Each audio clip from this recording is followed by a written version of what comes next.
লেখা কোন তা আছে আছে কোন ছেলেটা বল্টু ভাই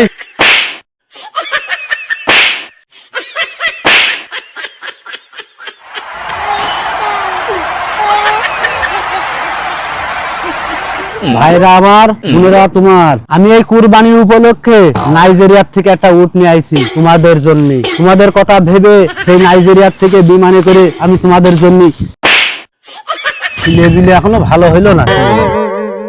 আমি তোমাদের কথা চিন্তা ভাবনা করে এখন বিয়ে সাদাই করে নিয়ে বুঝলে, তোমরা তোমাদের সাথে আমি আছি, তোমাদের পাশে আছি, তোমরা নির্ভয়ে থাকো। সব আল্লাহ হাফেজ। দাও তাহলে গোশগুলো সব ভাগ বাটা করে দিয়ে দাও। এই একটা করে সামনে আসেন, একটা করে সামনে আসেন। এরকম করে হাত উঁচু করেন। ওকে ওকে, সুন্দর সুন্দর। এই যান যান, আপনি যান, আপনি আসেন। যান যান, আপনি যান, আপনি করুন। তাকান, সুন্দর করে তাকান। ইসমাইল, দাঁত ধরে করেন, দাঁত ধরে করেন, সুন্দর করে। ওই তো কদিন দাঁত মাজিনি বাবারে বাবা। আগে যান যান, আপনি যান, বেরোন। এই 250 গ্রাম মাংস নিয়ে 5 ঘন্টা বসে রয়েছি, এর তাহলে ফোন দিলে 1 কেজি মাংস কিনা টিয়া হইতো। তোমরা এই উটের গোশ কিনে খাতে পারবা না বলে যার জন্য নাইজেরিয়া থেকে উট নিয়ে আইছে। পোল্ট্রি মাংস বাইরে আমার কত খুশি, আপনার উটের মাংস নিয়েছেন, তাহলে 1 কেজি করে মাংস দিতেন তা হইতো।